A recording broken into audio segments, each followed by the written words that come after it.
December 2024 জন্য সাম্প্রতিক সাধারণ জ্ঞান। আজকে আমরা 39টি অত্যন্ত গুরুত্বপূর্ণ প্রশ্ন নিয়ে আলোচনা করব। তাহলে চলুন শুরু করা যাক। প্রথম প্রশ্নটি হচ্ছে, পুলিশের বর্তমান মহাপরিদর্শক আইজিপি এর নাম কি? পুলিশের বর্তমান আইজিপি এর নাম হচ্ছে বাহারুল আলম। ঢাকা মহানগর পুলিশের অর্থাৎ ডিএমপি বর্তমান কমিশনার কে? ডিএমপির বর্তমান কমিশনার শেখ মোহাম্মদ সাজ্জাদ আলী। বর্তমান প্রধান নির্বাচন কমিশনার কে? তিনি এম নাসির উদ্দিন। বর্তমান নির্বাচন কমিশনারগণ কত তারিখে শপথ গ্রহণ করেন? তারা 24 নভেম্বর 2024 তারিখে শপথ গ্রহণ করেন। দেশের সর্ববৃহৎ film city Bangabandhu Sheikh Mujib film city এর নতুন নাম কি? এর নতুন নাম বাংলাদেশ ফিল্ম সিটি।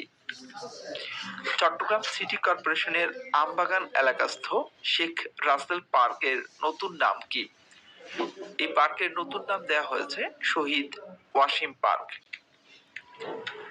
জুলাই গণঅভ্যুত্থান স্মৃতি জাদুঘরের কমিটির আহ্বায়ক কে? ডক্টর এবাদুর রহমান। সম্প্রতি স্বরাষ্ট্র মন্ত্রণালয়ের কোন দুটি বিভাগকে একত্রীকরণ করা হয়? জননিরাপত্তা বিভাগ ও সুরক্ষা সেবা বিভাগ।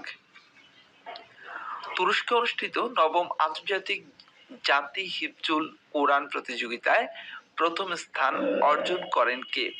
মুয়াজ মাহমুদ। মুয়াজ মাহমুদ বাংলাদেশের নাগরিক। অভিনন্দন মুয়াজ মাহমুদকে মাই ক্লাসরুমের পক্ষ থেকে। তুরস্কের আন্তর্জাতিক নবম জাতি হিফজুল কোরআন প্রতিযোগিতায় মুয়াজ মাহমুদ প্রথম স্থান অর্জন করেছে। পরিবেশ বান্ধব প্রতিষ্ঠান হিসেবে সর্বশেষ লিড প্লাটিনাম সনদপ্রাপ্ত পোশাক কারখানা কোনটি? সেটি হচ্ছে cotton field BD. Donald Trump কাকে নতুন গোয়েন্দা প্রধান হিসেবে মনোনয়ন দিয়েছেন? তুলসী গ্যাবার্ড। হোয়াইট হাউসের প্রথম নারী চিফ অফ স্টাফের নাম কি? তিনি সুশি উইলস। মার্কিন ইতিহাসে হোয়াইট হাউসের সর্বকনিষ্ঠ প্রেস সেক্রেটারি কে? ক্যারালিন ল্যাভিট। তিনি 27 বছর বয়স্ক। শ্রীলঙ্কার বর্তমান প্রধানমন্ত্রী হচ্ছেন হরিণী আমারাসুরিয়া। মরিশাসের নবনির্বাচিত প্রধানমন্ত্রীর নাম কি? নাভিন চন্দ্র রামগুলাম।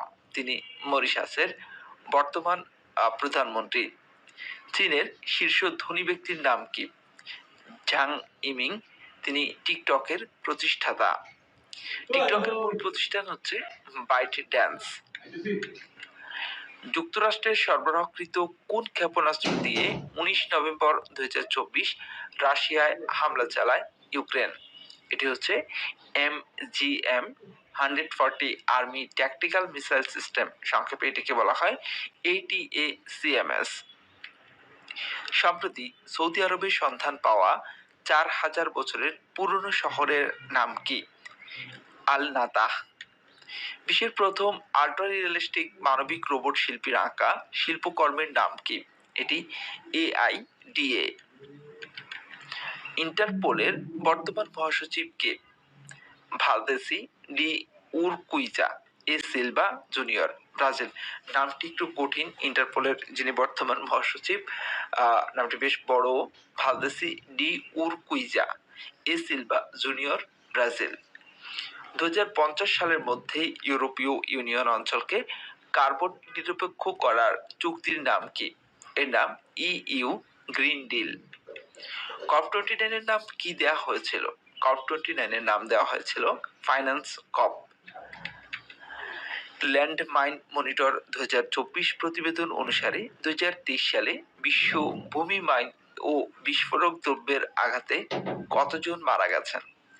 1983 জন। ল্যান্সেট সাময়িকীর গবেষণা প্রতিবেদন অনুযায়ী বর্তমান বিশ্বে কি পরিমাণ প্রাপ্তবয়স্ক মানুষ ডায়াবেটিসে আক্রান্ত? তো হচ্ছে 80 কোটিরও বেশি মানুষ বর্তমান বিশ্বে ডায়াবেটিসে আক্রান্ত। এটি বলছে ল্যান্সেট সাময়িকী। 72তম মিস ইউনিভার্স বিজয়ীর নাম হচ্ছে ভিক্টোরিয়া কিয়ের থিলাভক। তিনি ডেনমার্কের নাগরিক। ফ্রান্সের সবচেয়ে মর্যাদাপূর্ণ সাহিত্য পুরস্কারের নাম কি? সেটি হচ্ছে ফ্রিক্স গনকর্ট পুরস্কার। 2024 সালে প্রিক্স গণকার্ড পুরস্কার লাভ করেন কে? তিনি কামেল দাউদ, আলজেরিয়া। শিশু শান্তি পুরস্কার 2024 লাভ করেন কে? এটি লাভ করে নীলা ইব্রাহিম, বয়স 17 বছর। অনন্য সাহিত্য পুরস্কার 1431 পান কোন সাহিত্যিক? নুরি জান্নাত ও নুসরাত নুসিন। ব্যালন ডি'র 2024 লাভ করেন কোন ফুটবলার? রুদ্রি, তিনি ম্যানচেস্টার সিটির। 30 ডিসেম্বর 2024 শুরু হতে যাওয়া বাংলাদেশ প্রিমিয়ার লিগের অর্থাৎ বিপিএল এর মাসকটের নাম কি? এবারের বিপিএল এর মাসকটের নাম ডানা 36। এবারে আপনার জন্য তো একটি কুইজ থাকছে। এতক্ষণ ধরে যে প্রশ্নোত্তরগুলি দেখছিলেন সেখান থেকে কুইজটি দেয়া আছে। তো আপনারা যারা খুব মনোযোগ দিয়ে এতক্ষণ ধরে প্রশ্নোত্তরগুলি দেখেছেন, আশা করছি এই কুইজটির উত্তর আপনি দিতে পারবেন। প্রশ্নটি হচ্ছে 2050 সালের মধ্যে ইউরোপীয় ইউনিয়ন অঞ্চলকে কার্বন নিরপেক্ষ করার চুক্তির নাম কি? 4টি অপশন থাকবে আপনার জন্য। Paris agreement, EU green deal, Kyoto protocol, climate accord. 4টি অপশন থেকে সঠিক উত্তর কোনটি? প্রশ্নটি আরেকবার বলছি। 2050 সালের মধ্যে ইউরোপীয় ইউনিয়ন অঞ্চলকে কার্বন নিরপেক্ষ করার চুক্তির নাম কি? সঠিক উত্তরটি কমেন্টস করুন, কুইজে অংশ নিন, সাথে থাকবেন।